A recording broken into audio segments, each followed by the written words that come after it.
Vous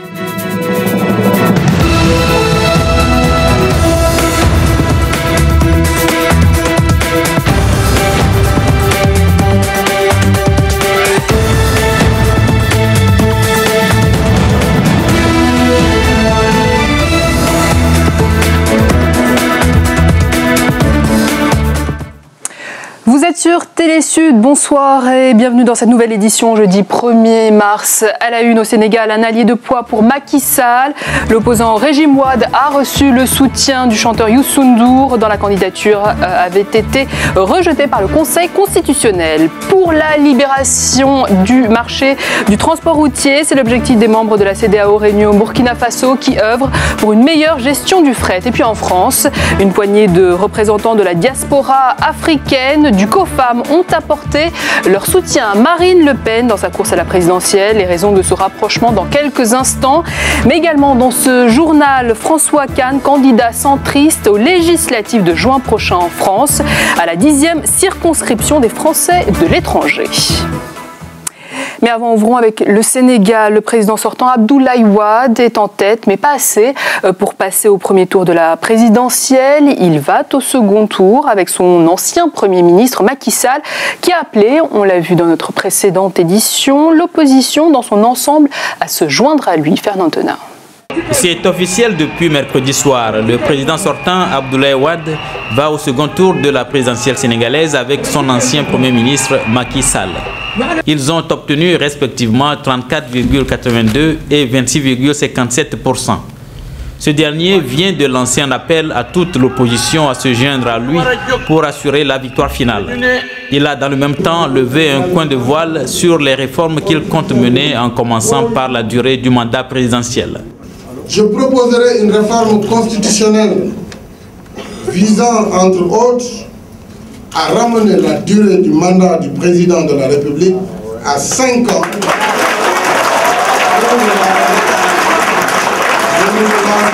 Une seule fois et renouvelable une seule fois. Et là, je voudrais dire que je m'appliquerai cette réforme. On dit que si je suis élu pour 7 ans, je m'engage à n'exercer qu'un mandat de 5 ans. Et cette réforme, qui limitera le nombre de mandats à 2 et la durée à 5 ans, ne pourrait plus faire l'objet de modifications. Macky Sall a appelé les enseignants du supérieur en grève depuis plus de 3 mois à reprendre les cours, leur promettant des négociations rapides et sincères dès son élection. La baisse du prix des denrées de première nécessité a aussi fait l'objet de promesses. Je m'engage également à mettre en œuvre, dès les premiers jours de mon mandat, des mesures immédiates de réduction des prix des produits de première nécessité. L'un des plus grands défis pour l'un et l'autre candidat demeure la conquête de la moitié des électeurs qui n'avaient pas voté lors du premier tour. Le taux de participation a été seulement de 51%. Et toujours au Sénégal, l'opposant et chanteur Youssou N'Dour, dont la candidature à la présidentielle avait été rejetée en janvier dernier, a annoncé ce jeudi qu'il apportait son soutien à Macky Sall, promettant ainsi de battre campagne pour lui afin que Wade dégage. En Égypte, la suite du calendrier électoral se précise. Le premier tour des premières élections présidentielles depuis la chute d'Hosni Moubarak a été fixé au 23 et 24 mars. Le second tour les 16 et 17 juin. Les résultats devraient être annoncés le 21 juin prochain. 50 millions d'électeurs, y compris les résidents à l'étranger, seront donc appelés à choisir le nouveau président des élections que le Comité suprême des forces armées, actuellement à la tête de l'exécutif, promet libre et transparente. Ouvrons à présent notre page économie en Côte d'Ivoire. 10 ans de crise militaro-politique ont évidemment gravement affecté son tissu économique. Aujourd'hui, les actions dans le secteur privé se multiplient pour une croissance économique. Mathias Zakame. La crise que la Côte d'Ivoire a traversée durant ces 10 ans a gravement affecté le tissu économique. Le dénouement de ce conflit en avril 2011 a empiré la situation déjà délétère. Plusieurs entreprises ont fermé du fait des pillages. Celles qui subsistent le font dans un climat d'insécurité. Depuis lors, le secteur privé, moteur de la croissance, cherche ses marques et essaie tant bien que mal à relever le défi de la survie et de la renaissance. Si la Côte d'Ivoire doit redémarrer, il faudrait qu'elle démarre sur des bases claires. Chacun sache où il doit mettre ses pieds, chacun sache ce que chacun doit faire. Aujourd'hui, nous avons travaillé, nous attendons notre argent pour pouvoir travailler. Si cet argent ne rentre pas, comment voulez-vous qu'on crée des emplois? Comment voulez-vous que les jeunes puissent s'installer? On parle de réinsertion, nous sommes d'accord, mais réinsérer avec quoi? Même si du côté de l'autorité étatique, le ministre de l'économie et des finances, Charles Kofi Dibi, l'on soutient que des efforts et sacrifices ont été consentis pour permettre au secteur privé de faire face aux conséquences de la guerre, le redécollage réel reste encore long et même périlleux. On a bénéficié du programme d'assistance post-crise qui nous a pris presque 600 à 1000 jeunes pour les revêtements et les boucher les nids de poules.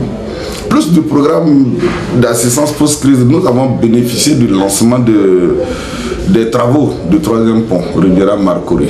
Nous sommes le plus gros bénéficiaire. Cependant, les acteurs de ce secteur et les autorités politiques gardent espoir quant à la reprise effective. C'est à ces conditions que la Côte d'Ivoire pourra retrouver sa position de la sous-région.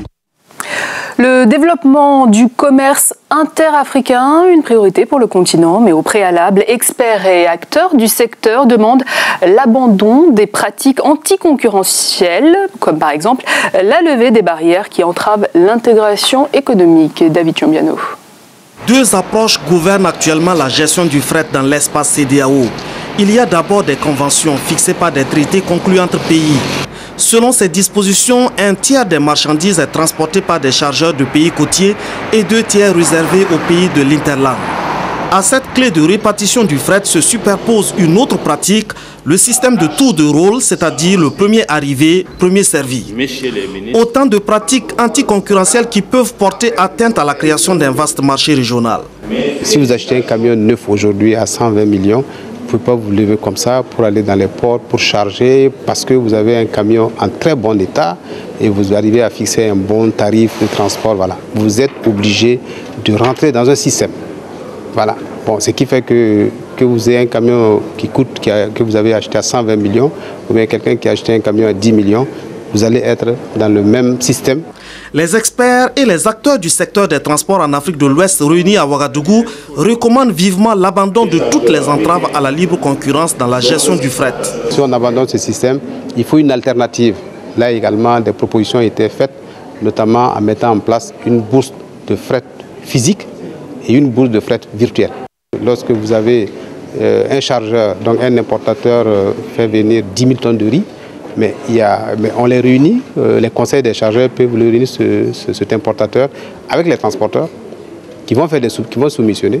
Voilà, et à partir de là, il verra quel est celui qui est le mieux placé pour lui. Voilà. Donc là, il y a une question de transparence à ce niveau-là. Bon, donc ça, c'est la bourse de fret physique.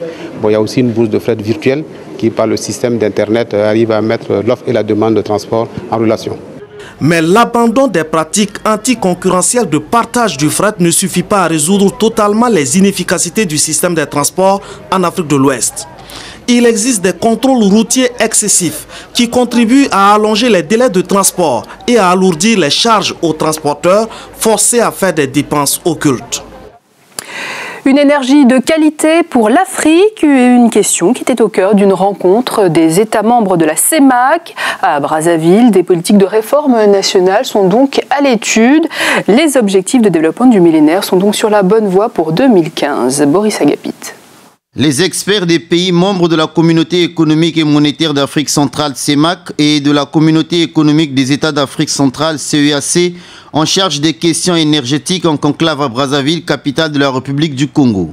Ils réfléchissent sur les politiques nationales des États afin de rendre disponible l'électricité pour tous, ce qui justifie le thème de cette 28e réunion du comité intergouvernemental des experts des pays de la CEAC et de la CEMAC, thème ainsi libellé « Les défis énergétiques en Afrique centrale ». La plupart des études disponibles sur la situation énergétique de l'Afrique centrale révèlent paradoxalement une pauvreté énergétique globale qui se traduit notamment par un indicateur Ce comité intergouvernemental d'experts, organe établi par l'Assemblée générale des Nations unies, doit formuler des recommandations susceptibles d'harmoniser les politiques et promouvoir le développement du continent. Le rapport sur les économies de notre sous-région, dont le thème central porte sur les défis énergétiques, met en exergue les limites des politiques économiques mises en place pour faire face à la succession des crises énergétiques dont les impacts continuent de mettre à mal les fondamentaux de nos programmes de développement économique. La réunion de Brazzaville doit ainsi accélérer le processus d'atteinte des OMD à l'horizon 2015, surtout ceux en rapport avec la disponibilité de l'énergie. Toujours au Congo, Brazzaville, après 36 mois de travaux, la route Owando-Makwa-Wesso, enfin ouverte à la circulation. Un premier tronçon long de 126 km qui renforce la capacité du pays à participer au processus d'intégration régionale pour le plus grand bonheur des usagers. Boris Agapit. La route Owando-Makwa-Wesso, dans son premier module Owando-Makwa-Mombili, est déjà achevée et sa mise en service imminente. Ce premier tronçon, long de 126 km, commence à la sortie d'Owando et s'arrête au pont sur la Mombili. Ce tronçon est déjà revêtu des enrobés sur les 126 km, les 109 dallos prévus déjà construits, les 32 pieux prévus pour le pont sur la Mombili ont été déjà mis en place, avec des profondeurs allant de 25 à 28 km. C'est sur ce pont long de 120 mètres qu'une délégation des pouvoirs publics avec à sa tête Firmin Ayessa, directeur de cabinet du chef de l'État congolais, a posé ses pieds pour constater l'achèvement des travaux. Une infrastructure de base qui soulage déjà les peines des populations. On est heureux parce que quitter Owando-Makwa-Mombili, c'était un véritable chemin de la croix. Maintenant, là, son excellence Denis Sassou Nguesso, avec tout le gouvernement mobilisé derrière le peuple congolais, a fait les efforts pour faire en sorte que désormais, arrivé à Mombili, on en a pour maximum 45 minutes, voire 1 heure. Les populations des villages qu'elles traversent n'ont pas manqué d'exprimer leur satisfaction à travers une liesse populaire. Cette route nationale classée bretelle de la transafricaine entre Lagos et Mombasa est la seconde artère principale. Elle relie la capitale politique Brazzaville à la ville de Wesso et les travaux de son prolongement jusqu'à la frontière du Cameroun qui interviendront après son inauguration enclencheront l'intégration régionale. L'Afrique aux Africains, c'est le thème d'une rencontre organisée à Paris par le COMAF, le comité Afrique-France. Le COMAF qui fait par ailleurs partie du comité de soutien de Marine Le Pen, candidate du Front National à la présidentielle française. Un rapprochement qui surprend parfois, alors quelles en sont les raisons? Élément de réponse avec Aline Etoka-Beka et Linda Robert.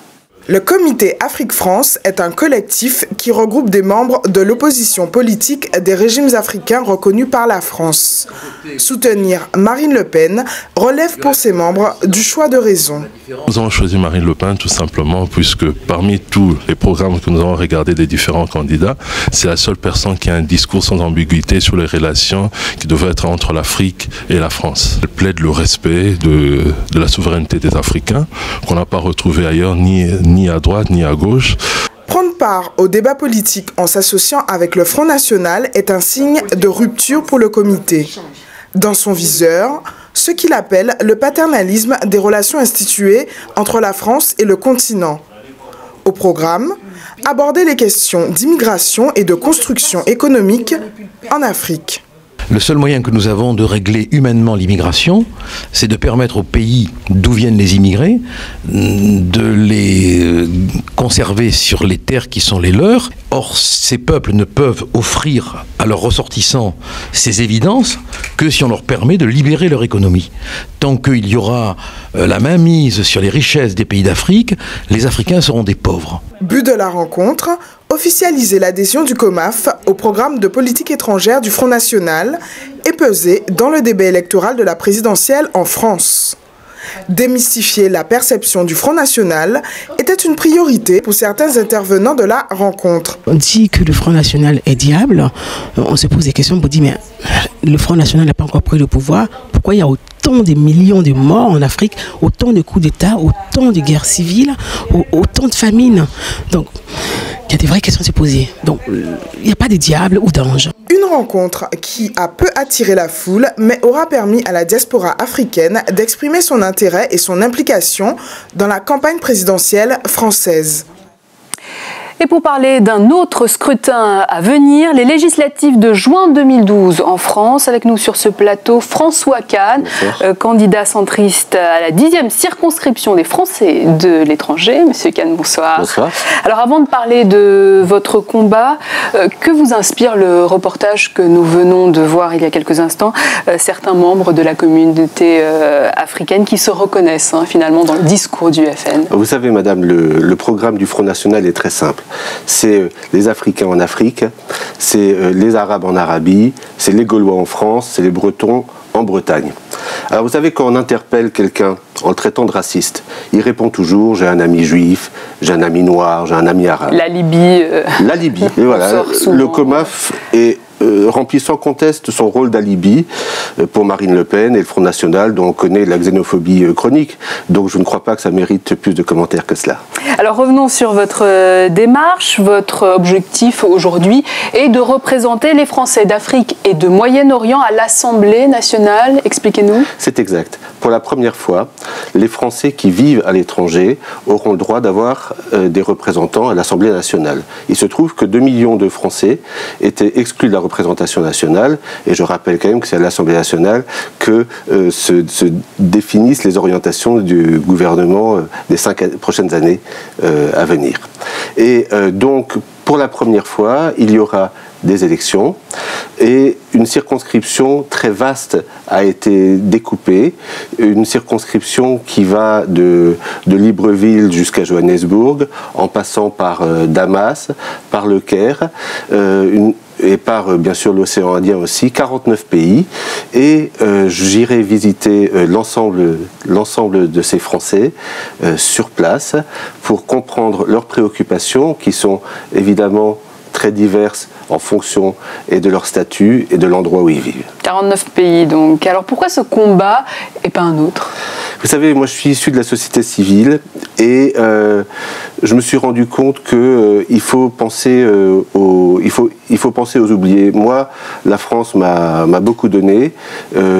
Professionnellement, je me suis accompli et à jour d'aujourd'hui, je me suis donné comme conduite de servir. Et quand j'ai vu que ce territoire que je connais bien allait pouvoir s'ouvrir au débat politique, j'ai décidé de m'investir à fond. Alors l'Afrique est un continent que vous connaissez bien, vous avez pas mal bourlingué au Rwanda par exemple. Ma foi, au Rwanda c'était une parenthèse dans ma vie professionnelle, mais j'ai effectivement lâché mes activités professionnelles en 1994 lors du drame du Rwanda, où la dimension génocidaire de ce qui s'est passé m'a vraiment interpellé, et j'ai rejoint les troupes de Médecins sans frontières pour monter une pharmacie centrale en charge d'alimenter toutes les missions qui étaient au Rwanda, au Burundi, à l'Est Zaïre de l'époque, de leur fournir tous les médicaments et tous les soins et dispositifs. Parce que je rappelle quand même qu'avant d'être politique, vous êtes pharmacien. Alors je suis pharmacien de formation. Et j'ai créé, il y a une vingtaine d'années, une entreprise qui a pour vocation de monter et d'équiper des centres médicaux, des dispensaires, des hôpitaux, des cliniques en Afrique et au Moyen-Orient. Et j'ai monté un bon millier de ces centres que j'ai pu équiper à des coûts réduits, avec des solutions qui sont adaptées au tissu africain. Et j'ai la prétention de pouvoir dire que, en ayant passé au moins 10 des 20 dernières années sur l'Afrique, à force de faire des allers et retours, que l'Afrique, c'est un peu chez moi, même beaucoup. Alors, autre combat qui vous tient à cœur, la binationalité? Oui, parce que... Alors, d'abord, c'est quoi la binationalité? La binationalité, c'est le fait d'être détenteur et de la nationalité française et en même temps d'une autre nationalité. C'est un droit. Il existe, hors de France, 1 million de Français dits binationaux et 100 000 dans la circonscription dans laquelle je me présente. Donc, il y a 50% des Français de ma circonscription qui sont des binationaux, et il faut savoir qu'il y a eu de nombreuses tentatives à l'Assemblée nationale, à Paris, en 2011, de déchoir les Français binationaux vivant à l'étranger de leur nationalité française. Et ces tentatives... Alors qu'ils l'ont obtenu de manière tout à fait légale. Bien évidemment, bien évidemment. Et toutes ces tentatives sont issues de la frange la plus droitière de l'UMP, ce groupe qui s'appelle la droite populaire, et il y a fort à parier que si effectivement on reconduit une majorité à l'identique, eh bien malheureusement leur dessein risque d'aboutir. Donc pour moi, je défends une simple idée. Un Français est un Français, sans aucune distinction, ni culturelle, ni ethnique, ni fiscale d'ailleurs, ni autre.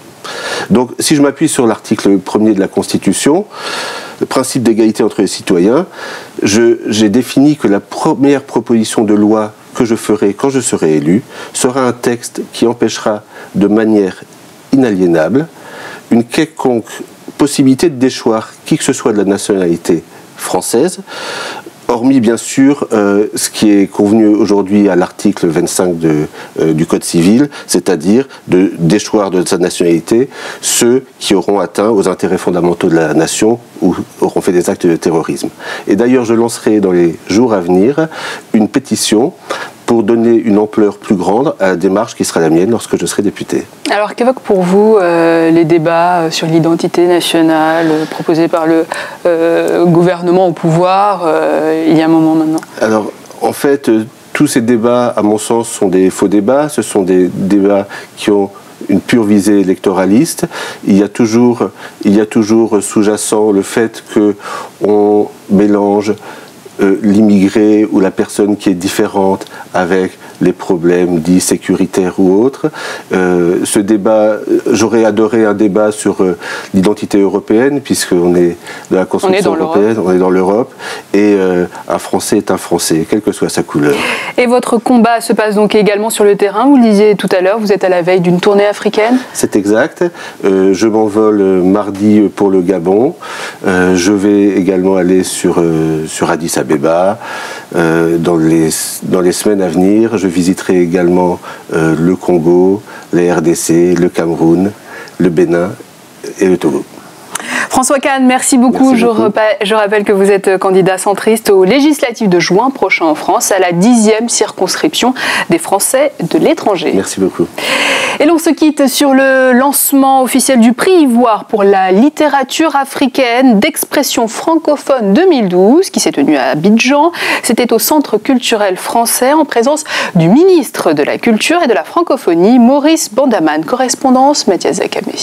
Dans le cadre de ces activités, l'association Aquaba Culture a lancé la 5e édition du prix Ivoire pour la littérature africaine d'expression francophone en présence du ministre de la Culture et de plusieurs personnalités du monde de la littérature. Dans son discours de bienvenue, la présidente de l'association Aquaba Culture a donné les raisons de l'organisation du prix Ivoire qui, selon elle, est avant tout un cadre de rencontre et d'échange entre sommités de la culture qui acceptent non seulement de présider ce prix, mais communiquent leur passion. Le prix Ivoire pour la littérature africaine d'expression francophone permet en effet de mettre en lumière des textes riches et diversifiés.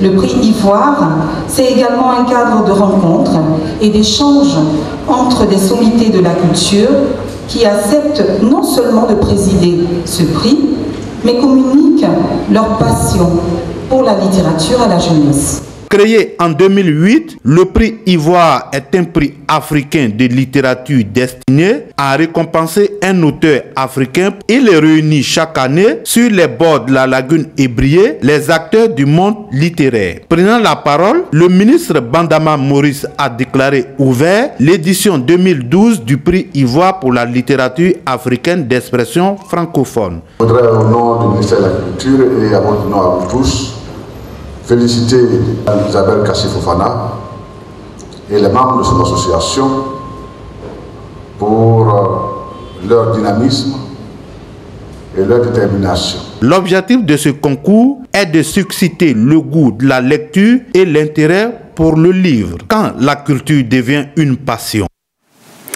Et Et c'est ainsi que s'achève cette édition. Mais avant un dernier appel des titres au Sénégal, Macky Sall s'est félicité du soutien de Youssou N'Dour pour l'aider à réaliser l'alternance démocratique pacifique et a demandé aux chanteurs d'offrir un méga concert le 4 avril prochain dans le cadre de la victoire et du changement.